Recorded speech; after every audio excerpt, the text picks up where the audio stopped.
buenos días, dominicanos, dominicanas, ciudadanos, ciudadanas del mundo. Julio Martínez Pozo. Los comentarios de los temas más importantes en el programa de mayor influencia de la radio y la televisión nacionales. En este lunes 4 de mayo, año 2020.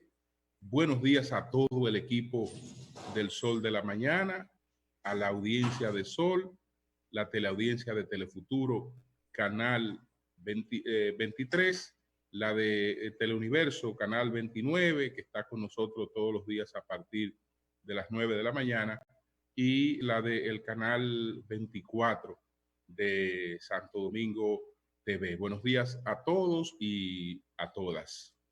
Bueno, señores, en este lunes que es un lunes feriado, con motivo de la celebración del Día Internacional del Trabajo, pues vamos a desarrollar la siguiente agenda.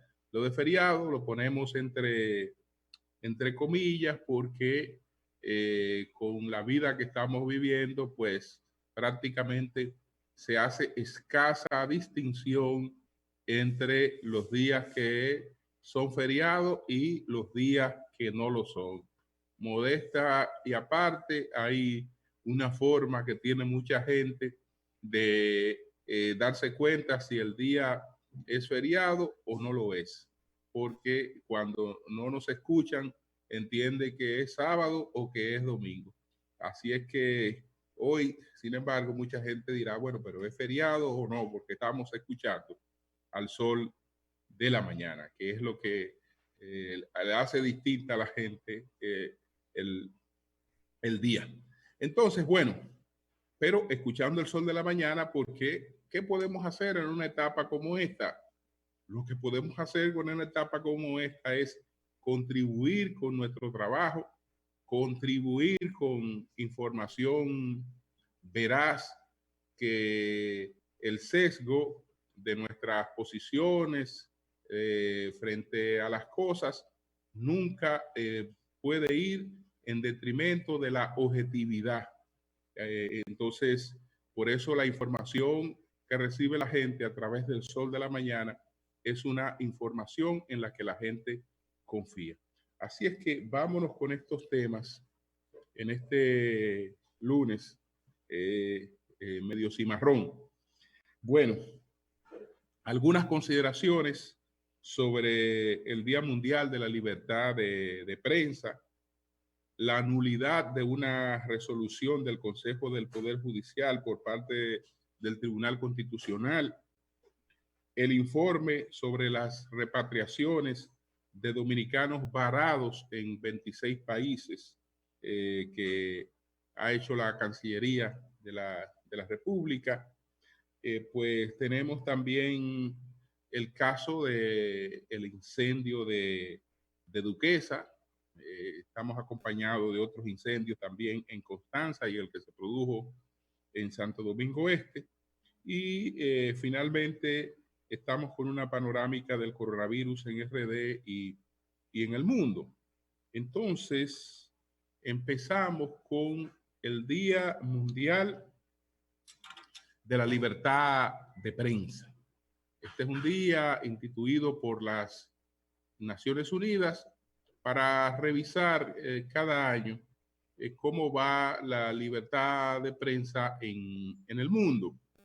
Y resulta que se repiten siempre las mismas cosas, porque el mundo ha variado, pero seguimos aún con esquemas tradicionales de valorar las cosas, sin acompañar esas valoraciones de los cambios que se han producido en el mundo.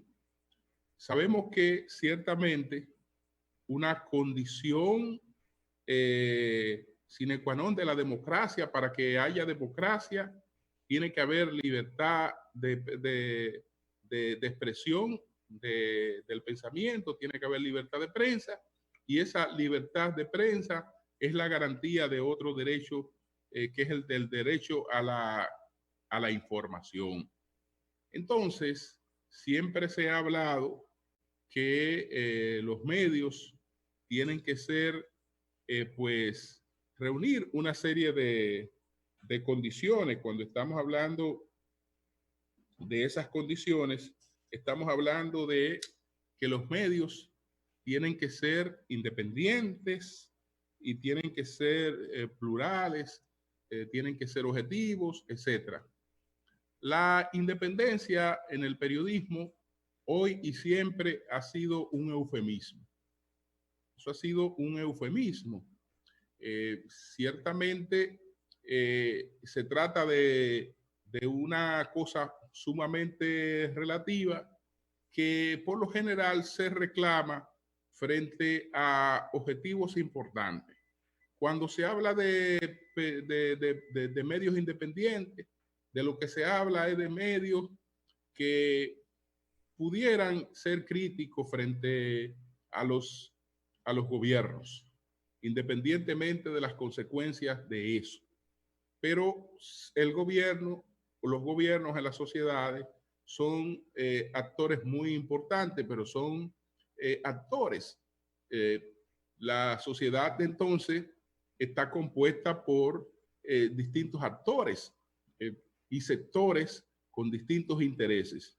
Entonces, hay intereses muy importantes frente a los que los medios nunca han podido ser realmente imparciales, porque justamente los medios tienen un asunto de propiedad, y la propiedad justamente refleja poderes fácticos, poderes económicos, frente a los cuales realmente los medios tienen un papel de alianza.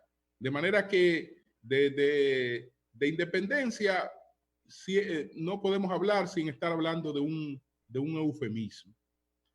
Pero como lo que más se valora de lo que se llama independencia es la posición que puedan tener frente a los gobiernos, podemos decir que hay un gran progreso en la democracia, porque en la democracia los medios por lo general son independientes frente a los gobiernos. Es decir, hay la posibilidad de que la gente se exprese en ellos sin que esto tenga otras consecuencias.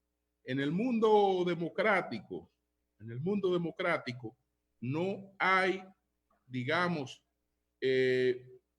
no es que no hayan situaciones que se presenten, pero por lo general el mundo democrático es un mundo respetuoso de la libertad de expresión del pensamiento, de la libertad de prensa. Lo es el mundo democrático. Ahora, ese respeto no está exento de conflictos, y la gente a veces confunde los conflictos con la falta de libertad para la expresión del pensamiento. Hay un caso que puede citarse con mucha frecuencia en la coyuntura actual: el presidente Donald Trump. El presidente Donald Trump es un hombre de muchas polémicas con los medios de comunicación, y en Twitter ataca mucho a los medios tradicionales. ¿Qué quiere decir eso? Que en Estados Unidos se irrespeta la libertad de prensa, que Donald Trump está desconociendo la libertad de prensa. No, eso no es una expresión de desconocimiento de la libertad de prensa. Por el contrario, el hecho de que la libertad de prensa haya avanzado hasta un nivel en que un presidente puede debatir como un ciudadano más las cosas sin que ese debate no tenga otras consecuencias que la del propio calor del debate, que incluye cosas que pueden ser ciertas o cosas que no puedan ser ciertas, y punto. Es decir, el hecho de que el presidente de la que se entiende que es la nación más poderosa del mundo pueda enfrentarse mediante opiniones a opiniones adversas de los medios, no puede ser citado como un ejemplo de lo que no es, porque eso no es un ejemplo de falta de libertad. Por el contrario, Ese es un ejemplo hoy de cómo se ha llegado a un equilibrio en el que se pueden producir estas cosas sin que hayan habido otras consecuencias. Donde no hay libertad, no hay debate entre los medios y un presidente de la República. Hay otras consecuencias, hay otros, digamos, derivan estas cosas en situaciones distintas. Entonces, ¿qué tenemos en cambio? ¿Qué tenemos? Que hoy el peligro para la libertad de expresión, y estoy hablando siempre de las naciones democráticas, no está en los enfrentamientos de el poder y la prensa, que son naturales. No está en ese enfrentamiento. El, el peligro está básicamente representado por el narcotráfico y por otras organizaciones criminales. Cuando vemos la situación, por ejemplo, de México, que es el país de las Américas que más muertes de periodistas aporta por año, vemos que esas muertes no se producen por conflictos de esos periodistas con los gobiernos.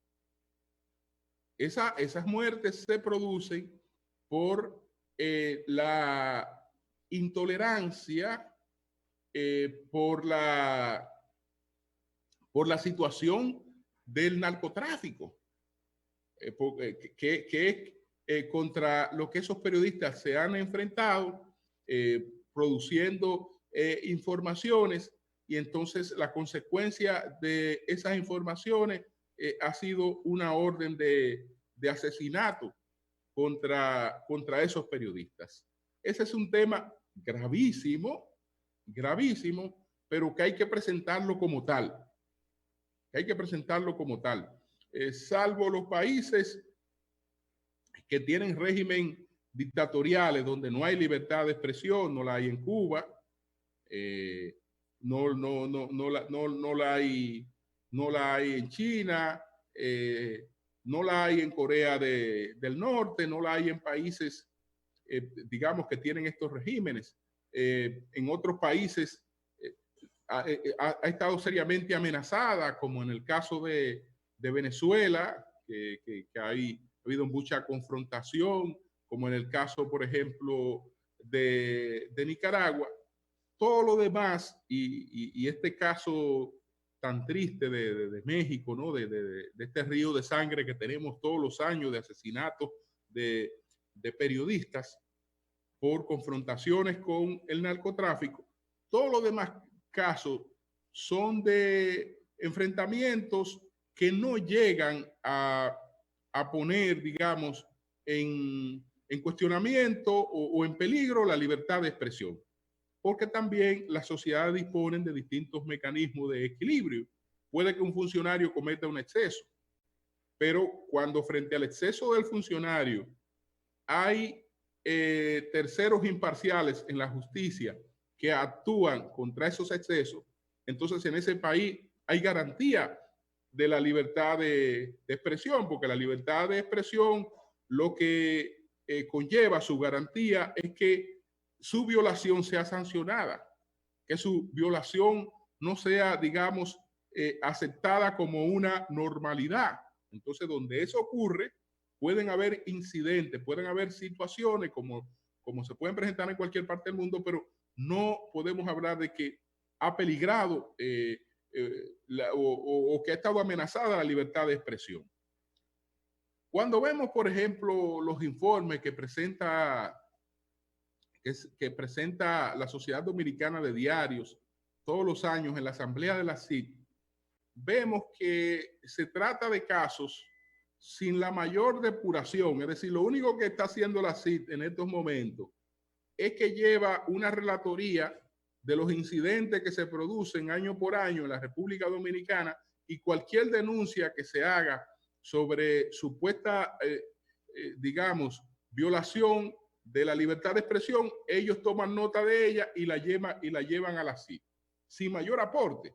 Yo creo que eso es un acto de irresponsabilidad, porque lo que debería hacer la comisión que se encarga de eso es depurar cada uno de esos casos Y en los casos que realmente la denuncia tenga consistencia, tenga valor, sea digna de ser expuesta como un caso de libertad de expresión, llevarla. En los casos donde esa libertad de expresión no esté maltratada necesariamente, sino que sea producto de otras cosas, no poner eso. Pero cuando vemos año por año, es un vaciado de cosas insustanciales que no alcanzan realmente a plantear que en este país se haya producido esa situación. Entonces, estamos también ante los desafíos que plantean las nuevas tecnologías, el rol del periodista frente a la sociedad es un rol distinto. Ya el periodista, el comunicador, no es el canal entre los acontecimientos y las personas, sino que el comunicador es hoy un lector de esos acontecimientos, que su aporte está en contextualizarlo, en dotarlo de la información, digamos, añadida de los elementos que deben añadirse para que la gente tenga una mejor comprensión de los acontecimientos. Yo estoy seguro que la gente que están puntuales todos los días a las 7 de la mañana o a las 5 de la mañana, desde que arranca el sol de la mañana, la gente que están pendiente de cada uno de los comentarios que hacemos en el sol de la mañana, de cada uno de los comentarios que se hacen en otros medios, no nos colocan a nosotros para recibir la información per se.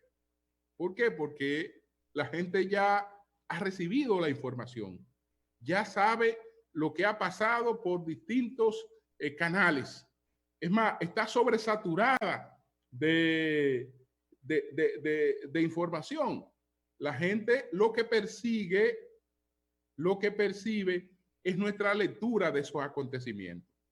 La gente lo que busca es nuestros aportes para la comprensión de esos acontecimientos, la dimensión en la que nosotros colocamos esos acontecimientos, porque lo otro ya ha sido de conocimiento de la gente a través de todos los mecanismos que hoy tiene la gente para recibir la información de manera instantánea. Pero recibir el hecho no quiere decir estar debidamente informado sobre él. La información se produce cuando con profesionalidad ese hecho se pone en su contexto, se enriquece y entonces se le sirve a la población, que es algo en lo que tenemos que estar claros, los medios de comunicación, para tratar de mantener nuestra importancia. Yo veía en el día de ayer, en algunos medios, el mismo reportaje de todos los años sobre la cuestión del trabajo en la República Dominicana, del salario mínimo. Un titular cualquiera, no sé si fue en el Listín, en cualquier otro medio. Bueno, se han hecho tantos ajustes, pero el salario mínimo no alcanza la canasta familiar. Y veo esto todos los años. Bueno, pero ¿cómo puede un salario mínimo alcanzar la canasta familiar? Si usted está hablando de canasta familiar, ya es tiempo de que usted hable de ingreso familiar. Es decir, usted no puede hacer una comparación de canasta familiar versus un salario mínimo, porque usted está hablando de una cosa que se llama canasta familiar. Es decir, usted está hablando de lo que consume una familia. Y lo que consume una familia, usted no lo puede contrastar con lo que recibe de ingreso una persona de la familia. Entonces usted tiene que ir ya a un esquema de canasta familiar versus ingreso familiar, que ya eso es otra cosa. Y los mecanismos oficiales también que tienen que encargarse de eso tampoco han hecho su aporte. Y por eso entonces usted ve que se sirve esto que no vale de nada. No vale de nada porque no se está midiendo absolutamente nada. La comparación que se está haciendo podía aplicar hace 30 años cuando se hacía la misma comparación. Eso podía aplicar, ahora no. Ahora no, ahora se sabe que no hay manera de formar un hogar, por más pobre que sea ese hogar, con una sola persona produciendo ingresos. Hay un ingreso familiar, aunque sea dispar, aunque uno sea más fundamental que el otro, pero hay un ingreso familiar y las cosas hay que verlas en función de eso. Entonces, bueno, queríamos decir estas cosas. Está también ahora la presencia de lo que llamamos los fake news, en la llamada posverdad. Bueno, eso no es un fenómeno nuevo. En todas las etapas de la vida, en todas las etapas de la historia, se han producido informaciones falsas. Se han tergiversado los hechos. Se ha planteado una lectura distinta de los hechos siempre. Hoy, digamos que la gente lo nota más por la cantidad de informaciones que se reciben a través de las redes sociales, y cada vez la gente nota más que hay menos confianza en lo que va llegando a través de las redes sociales, y por eso todavía el rol importante de los medios, de los canales tradicionales. Vamos entonces a pasar a la resolución de a la decisión del Tribunal Constitucional que anuló una resolución del Consejo del Poder Judicial, la resolución 21-2018. Eso fue una sentencia que acaba de evacuar el Tribunal Constitucional de la República Dominicana sobre el reglamento de los actos de registro notariales y sus equivalentes. Se trata de un pago adicional que estableció el Consejo del Poder Judicial para el registro de los actos notariales y sus equivalentes. Ese registro de los actos notariales por sí tiene pagos derivados de unas 3 leyes, pero el Consejo del Poder Judicial le añadió en su momento una nueva tarifa. Esa tarifa es lo que ha establecido básicamente esta decisión del Tribunal Constitucional. Esa tarifa establecida por el Consejo del Poder Judicial era una interferencia, era una atribución de un rol que no le corresponde al Consejo del Poder Judicial, porque el Consejo del Poder Judicial se había convertido en legislador al establecer esta tarifa, cuando en la ley de que se trata, el legislador no había hecho una reserva para que ese consejo tuviera la facultad de establecer normas tarifarias. Entonces, de hecho, eso es básicamente la razón. Es decir, era un mal precedente que una cosa que no correspondía al Poder Judicial, ese Poder Judicial se arrogara la facultad de establecerlo. Eso demuestra que nuestra democracia se va fortaleciendo, y es un ejemplo de lo que yo decía de cuando están garantizados los derechos en un país. Cuando están garantizados no es cuando no se cometen errores, no es cuando no se cometen violaciones, es cuando esas violaciones encuentran mecanismos institucionales que la detienen, que la dejan sin efectos. Es decir, cuando no son violaciones que se cometen y que quedan ya establecidas de manera pura y simple, sino que son revisadas, hay los mecanismos para desarticularla, y en este caso eso es lo que ha pasado. Yo creo que es correcta la decisión que ha tomado en ese sentido el Tribunal Constitucional, que se está reuniendo pues en forma virtual por la cuestión esta de la pandemia.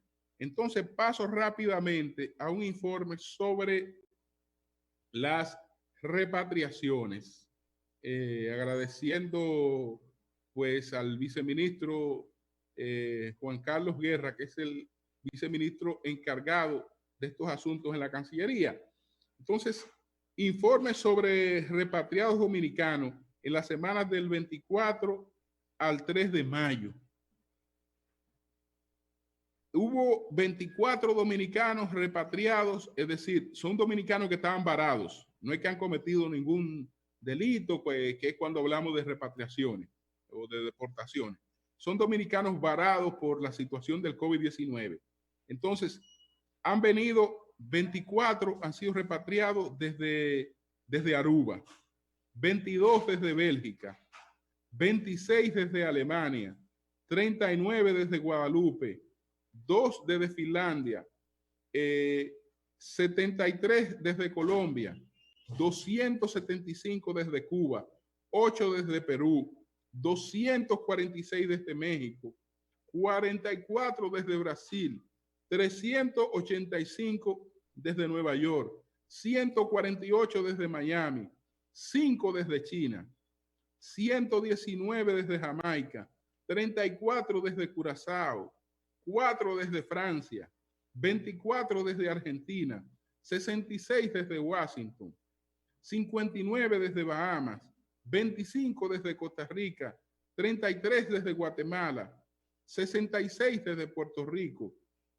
16 desde Panamá, 24 desde Granada, 63 desde Japón y desde Venezuela 16.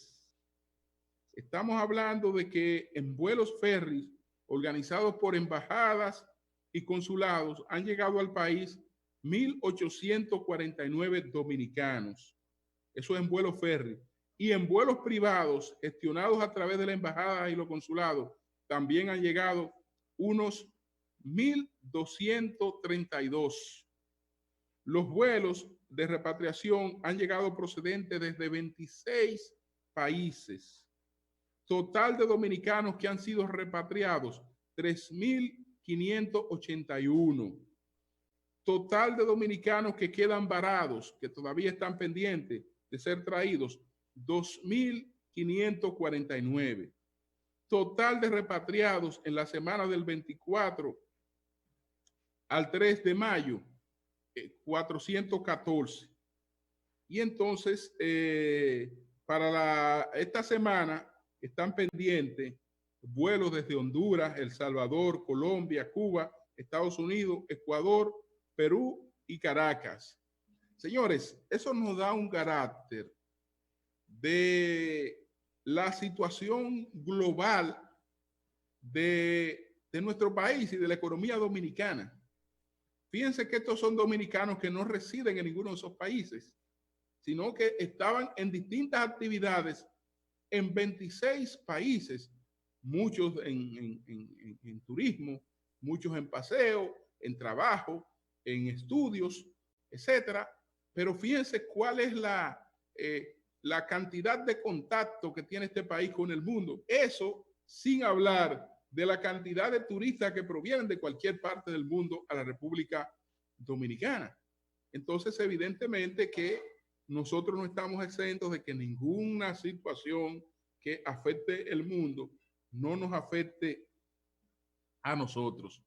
Creo que se ha hecho un trabajo muy efectivo en este sentido. Estas personas llegan a la República Dominicana, van a un proceso de cuarentena, a todos se le está aplicando por lo menos pruebas rápidas en esos procesos de cuarentena para después permitirle que se reintegren a su familia.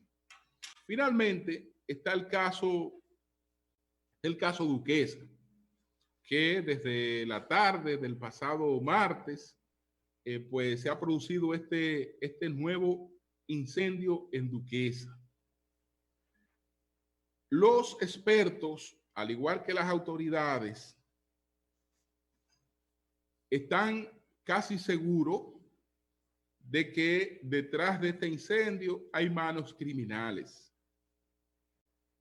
Lo correcto en este caso es investigar sin adelantar ningún tipo de conclusión, que sea una investigación la que determine de dónde se ha producido este asunto, pero la forma en la que se producen los incendios, que digamos son de manera gradual, no es que un vertedero puede coger fuego de una cantidad de puntos a la vez y ser quemado prácticamente de manera total por la elevación de la temperatura que produce problemas, una serie de cosas, si no hay manos criminales.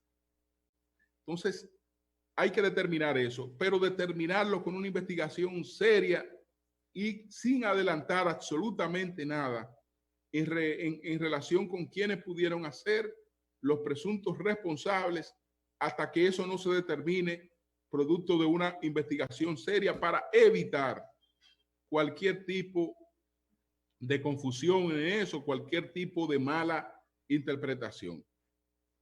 Se ha hecho un gran esfuerzo para contener este incendio que ha afectado en gran medida a la capital. Y lo peor de todo es que esos efectos que hemos estado sintiendo todos en la capital, que son los efectos, digamos, de la contaminación eólica, no es la peor. Es decir, lo que nosotros estamos percibiendo, como nos llega todo, nos alarma. Pero lo que nosotros no percibimos es peor que lo que nosotros percibimos, porque está el tema de toda la contaminación de los lixiviados de este vertedero que, digamos, traspasa la capa freática y que entonces va al río Osama y van a otros ríos, a río Isabela, van a otros ríos que está bastante cerca de ahí. Entonces, ya ahí el tema se torna mucho más grave. Tenemos 32 años con este vertedero a cielo abierto. En su momento, este fue una solución, pero una solución que ha quedado rebasada desde hace tiempo con las nuevas tecnologías que están disponibles para el manejo responsable de depósitos de desechos sólidos, que en gran medida también representan una riqueza que no se ha estado aprovechando. El caso es que esto tiene una historia de la presencia de una compañía que ya no está, que es la compañía La Jun. Ahí habían conflictos judiciales que impedían una actuación. Todavía esos conflictos, aunque la Jun no están, hay parte de esos conflictos que están latentes. Hubo una investigación de la Cámara de Diputados que determinó que el contrato de compra, el supuesto contrato de compra de esos terrenos que había hecho la Jun, nunca pasó por el Congreso, por lo tanto no existe como tal ese contrato, aunque la propia Cámara de Diputados en ese momento estableció que supuestamente en la gestión del doctor Enrique Martínez en el CEA era que se había producido la venta de esos terrenos a la Jun, pero el contrato no pasó por el Congreso. Entonces después se estableció una comisión de una mancomunidad que es la que está a cargo de Duquesa, y dentro del plan Dominicana Limpia, justamente Duquesa es uno de los de los objetivos de transformación. Pero después, este plan que arrancó con muy buenas expectativas, se ha quedado a medio camino, en su ejecución. Entonces, hay también un proyecto de ley en el Congreso sobre el manejo de los derechos sólidos. Ese proyecto también ha estado interferido por muchos intereses. Entonces, de ahí puede salir, digamos, el marco jurídico para que una alianza público-privada pudiera ser la solución de este problema, de cómo vamos nosotros a buscar la sustitución de ese vertedero a cielo abierto que realmente en el siglo XXI no hay manera de justificar que un país como este, con la economía, con la potencialidad, con el turismo, mantenga una cosa como esa. Entonces, señores, vamos a hacer nuestra pausa habitual a esta hora y continuamos con otros comentarios. Cambio y fuera.